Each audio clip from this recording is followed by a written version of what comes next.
There are certain limitations of any sole traders. एकाकी व्यापार करने वाले की बहुत सारी लिमिटेशन होती है, जैसे कि रिस्क बेयरिंग। बिजनेस में जितने भी रिस्क होते हैं सब उसे अकेले को ही बियर करने हैं। ठीक है, आप बिजनेस को आगे कोई अदर कॉन्ट्रैक्ट लेने के लिए, अपने काम को आगे बढ़ाने के लिए अगर कैपिटल यानी कि पैसों की जरूरत है तो वो भी किसी अकेले का ही होगा। भाई एक ही तो इन्वेस्ट कर सकता है जितना पॉसिबल होगा। तो इस केस की वजह से, इस चीज की वजह से कई बार ये होता है कि बहुत सारे अच्छे कॉन्ट्रैक्ट्स भी कई बार हाथ से निकल जाते हैं। बहुत सारे ऐसे बिजनेस अफेयर्स होते हैं जो अकेले को ही कंट्रोल करने पड़ते हैं। अकेले का ही कंट्रोल पूरी ऑर्गेनाइजेशन पर होता है, तो नॉट पॉसिबल। एक इंसान के लिए इतना पॉसिबल नहीं होता कि वो सारी चीजों को अकेले ही कंट्रोल कर सके। और इसी के अगेंस्ट अगर हम ये कहें कि कुछ लोग मिलकर अगर किसी बिजनेस को संभालते हैं तो वो बहुत अच्छे से ग्रोथ करेगा। तो इसी के साथ मैं मनीता आपका स्वागत करती हूँ अपने YouTube channel guide with Manita पर। आज हम स्टार्ट कर रहे हैं अपना क्या, पार्टनरशिप, जिसके लिए मैंने अभी आपको बताया ना कि एकाकी व्यापार की बहुत सारी सीमाएं होती हैं। तो उसी के साथ कुछ लोग मिलकर जब किसी बिजनेस को चलाते हैं तो वो क्या कहलाती है, आपकी पार्टनरशिप। तो इसी को आज हम देखेंगे, नोट्स बनाएंगे, मोस्ट इम्पॉर्टेंट है। और हमारा नया सेशन स्टार्ट हो रहा है, आपका शुरू से स्टार्ट हो रहा है। तो जो 12th में अब बच्चे नए आए होंगे, उन्होंने जब ये चैप्टर स्टार्ट करे हैं तो बहुत बड़ी दिमाग में एक प्रॉब्लम होती है कि एक चैप्टर जैसे आप कर लेते हो ना और दूसरे पर आते हो नेक्स्ट चैप्टर पर, तो पहला चैप्टर दिमाग से वॉश हो जाता है, माइंड से बिल्कुल वॉश हो जाता है। तो ये चीज ना हो तो उसका एक सोल्यूशन है जो मैं फॉलो करती हूँ, वो ये है कि सबसे पहले आप क्या करो, जितने भी आपके सेमेस्टर वाइज आपको जो पढ़ाए जाते हैं 4 चैप्टर 5 चैप्टर, ठीक है, पार्टनरशिप की एक बुक है कंप्लीट। तो फंडामेंटल से लेकर यानी कि पार्टनरशिप के रूल और रेगुलेशन से लेकर, जब हम फर्म स्टार्टअप करते हैं, खोलते हैं, तब से लेकर, और पार्टनरशिप फर्म जब वाइंड अप होगी, बंद होगी, तब तक जितने भी चैप्टर आपके बनते हैं उन्हें एक बार गो थ्रू कर लेना चाहिए। एक बार गो थ्रू कर लो, ये मत सोचो कि आपको आना चाहिए। पहला चैप्टर हो गया, अरे हम तो भूल गए, भूलोगे। तो सबसे पहले आपका क्या होता है, सबसे पहले जब भी हम नया कुछ स्टार्ट करते हैं तो आपको अकाउंट्स में 3 क्वेश्चन के आंसर आपको देखने हैं, व्हाट, हाउ एंड व्हाई। सबसे पहले व्हाट का आंसर ढूंढना है, ठीक है, यानी कि आपको करना क्या है। पहले जब आप एक बार पूरी बुक को गो थ्रू कर लेते हो, जितने भी चैप्टर आपके सेमेस्टर वाइज है, अगर उन्हें गो थ्रू कर लेते हो तो आपको ये तो पता रहेगा अगली बार कि आपको इस चैप्टर में पर्टिकुलर करना क्या है। फिर उसे कैसे करना है और क्यों करना है, इसका आंसर बहुत इजी हो जाएगा, क्योंकि हमें पता है कि क्या करना है। हमें फिर कुछ कुछ चीजें माइंड में होंगी, बिल्कुल फ्रेश कोई चैप्टर नहीं रहेगा। तो जब सेकंड टाइम आते हो ना, तब ये अंडरस्टैंड होना शुरू होता है। फर्स्ट टाइम में अंडरस्टैंड नहीं होता, क्योंकि फर्स्ट टाइम में आप ABCD सीख रहे हो, ठीक है। तो सबसे पहले गो थ्रू करिए, फिर देखिए कि क्यों हो रहा है और कैसे हम इसको कर रहे हैं, तो बहुत इजी हो जाएगा। और जब थर्ड रिवीजन आएगी ना आपकी, तो आप खुद से ही सॉल्व करोगे, आपको पता भी होगा ये क्वेश्चन तो हमने ये करा था, इसका आंसर तो ये है। और 4th रिवीजन तक कंप्लीट हो जाते हैं सारे। तो बेटर होता है कि एक चैप्टर करने के बाद उसी की बार बार प्रैक्टिस करने से कि एक बार पूरे चैप्टर्स को गो थ्रू करो, ठीक है। तो चलते हैं इसी के साथ आगे। आज करेंगे इंट्रोडक्शन पार्ट पार्टनरशिप का। बहुत ध्यान से समझना, नया नया है, समझ में अगर एक बार में नहीं आता तो कोई बड़ी बात नहीं है, जब दोबारा करोगे ना, ठीक है, तो बहुत अच्छे से समझ में आएगा। और हम ही कोशिश करेंगे कि दोबारा इसकी रिवीजन क्लास ले। चलिए स्टार्ट करते हैं।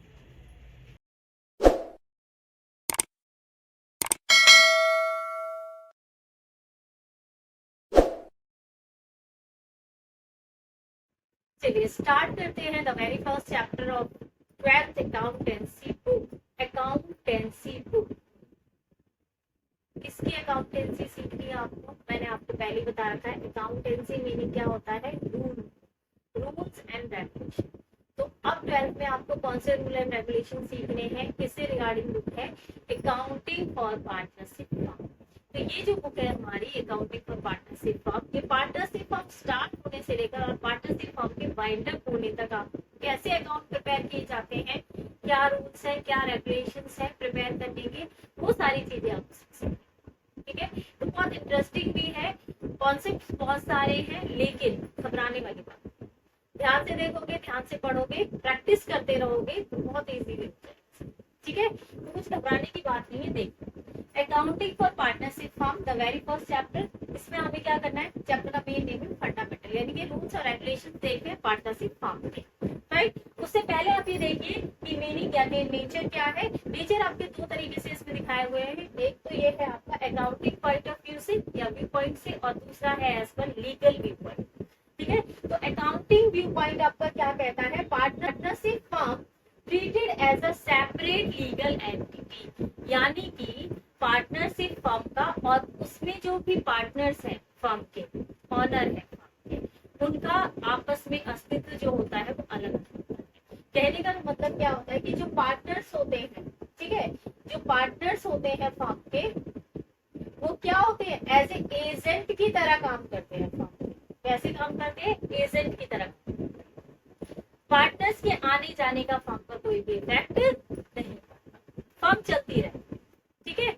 इसके अलावा ये कहते हैं भी as per legal view point अगर देखा जाए तो it is no any separate legal entity, ठीक है, फ्रॉम इस पार्टनर्स। उनके पार्टनर से उनकी कोई सेपरेट लीगल एंटिटी नहीं है। कल को अगर बैंकक्रप्ट हो जाते हो ना तो सबकी प्रॉपर्टी हड़ ली जाएगी, सब धर लिए जाओगे, सारी पर्सनल प्रॉपर्टी हो या अपना सामान, और आपको अकेला छोड़ दिया जाएगा, क्योंकि जितनी भी लाइबिलिटीज है सबका पेमेंट आपको करना पड़ेगा, ठीक है। तो कोई सेपरेट लीगल एंटिटी नहीं होता, कोई सेपरेट एक्सिस्टेंस नहीं होता, अपने पार्टनर से कोई अलग एक्सिस्टेंस नहीं है। आप फर्म के ऑनर हो तो आप ही रिस्पॉन्सिबिलिटी है, फर्म लॉस बियर करेगी तो भी आपकी रिस्पॉन्सिबिलिटी, प्रॉफिट आएंगे तो भी।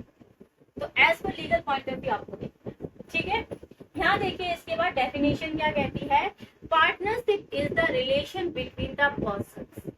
पार्टनरशिप जो होती है एक रिलेशन है, एक संबंध है पर्सन्स के, कुछ लोगों के बीच का, who have agreed to share the profit of the business, जो कि एग्री होते हैं किस चीज के लिए, बिजनेस के प्रॉफिट को शेयर करने के लिए, which one carried by all or any of them acting for all, यानी कि जो सभी के द्वारा चलाया जा रहा है या फिर सभी की तरफ से किसी एक के द्वारा चलाया, ठीक है। तो ये है उसकी डेफिनेशन आप वर्ड टू वर्ड लर्न करेंगे। और हाँ, नोट्स बनाते हुए जरूर चला, क्योंकि कुछ चीजें ऐसी होती है एक बार आप नजर पाल लोगे ना तो 1 मार्क्स के जो क्वेश्चन है वो कवर हो जाते हैं। तो चलते हैं आगे, इसका नोट्स बना लेना या स्क्रीनशॉट ले लेना। चले देखिए, इसके बाद आते हैं हमारे फीचर या कैरेक्टरिस्टिक्स ऑफ द पार्टनरशिप, ठीक है। ये एमसीक्यूज फॉर्म में आता है, इसीलिए जो पॉइंट्स लिखवा रही हूँ मेन हेडिंग बस, उनको जरूर नोट डाउन कर लेना, क्योंकि वो जरूर पता होना चाहिए। फीचर्स क्या होंगे, किसी भी पार्टनरशिप फर्म की क्या विशेषताएं होंगी, कैसे आइडेंटिफाई किया जाएगा कि ये पार्टनरशिप फर्म है, ठीक है। तो देखो, सबसे पहले क्या है, पार्टनरशिप फर्म के लिए कितने पर्सन्स, 2 और मोर पर्सन्स, ठीक है। 2 या 2 से ज्यादा व्यक्ति होने चाहिए जब भी वो पार्टनरशिप कहलाएगी। दूसरा, जब 2 या 2 से ज्यादा व्यक्ति आपस में अगर मिलेंगे, ठीक है, और किसी भी बिजनेस को स्टार्ट करेंगे तो उससे पहले क्या बनेगा उनके बीच में, एग्रीमेंट। अगर एग्रीमेंट नहीं बनेगा ना तो फिर क्या स्टार्ट हो जाएंगे,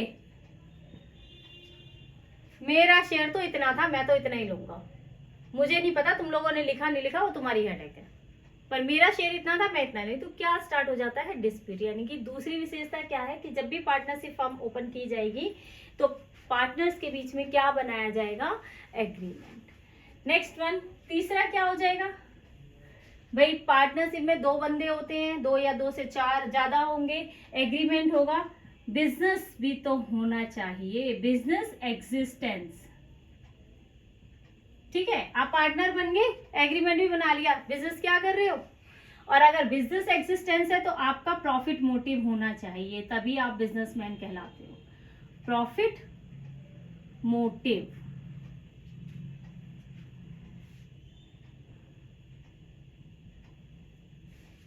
प्रॉफिट मोटिव आपने सुना भी होगा ना, अरे ये तो बिजनेसमैन है, इनको प्रॉफिट से ज्यादा और क्या सोचता है, तो प्रॉफिट ही सूझना चाहिए, तभी आप एक अच्छे बिजनेसमैन कहलाते हो। अगर आप प्रॉफिट की तरफ नहीं देखोगे तो इतनी मेहनत और इतनी मेहनत करने का और कराने का क्या फायदा होगा। अगर 100 रुपए में हमने अगर उसको 1000 नहीं बनाया तो क्या बेनिफिट बिजनेस करने का। बिजनेसमैन ही वो होता है जो प्रॉफिट के पीछे भागता है।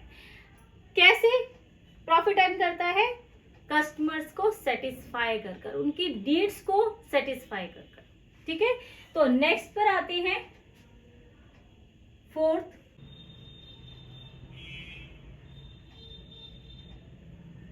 ये भी कैरेक्टरिस्टिक्स है इसकी। जब आपने एग्रीमेंट बनाया है तो ये रूल तो बनाए होंगे ना कि प्रॉफिट कितने कितने शेयर में और कैसे कैसे डिस्ट्रीब्यूट होगा, तभी तो फायदा होगा एग्रीमेंट का, वरना फिर क्यों। ठीक है, नेक्स्ट वन है आपका relation of principal and agent.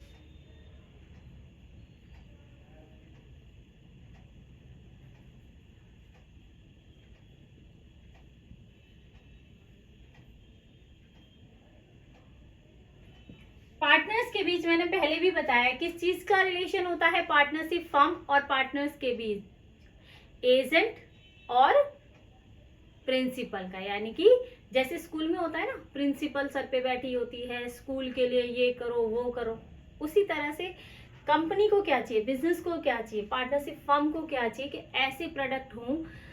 Agent का काम होता है कि ऐसे प्रोडक्ट होने चाहिए जो फर्म को अच्छे से ग्रोथ करा सकें, मार्केट में उतरे तो फर्म का एक अच्छा नाम बिल्डअप हो।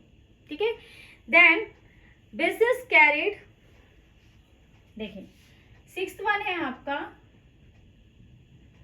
बिजनेस कैरिड, ये हमने उसमें भी दिखा है, कैरिड ऑन बाय ऑल, और या तो सभी के द्वारा चलाया जा रहा है या फिर any of them acting for all, या कोई भी एक या दो पार्टनर्स सभी के लिए वर्क कर रहे हैं, सभी के लिए काम कर कर प्रॉफिट अर्न कर रहे हैं। नाउ लास्ट वन जो हमने उसमें भी पढ़ा है भाई, नो सेपरेट लीगल एंटिटी, कोई भी सेपरेट लीगल एंटिटी नहीं है। तो 1 मार्क्स की क्वेश्चन में एमसीक्यूज में कभी पूछ लेते हैं कि tick the 1 characteristics of the partnership firm. ठीक है, what is the main essential feature of the partnership firm.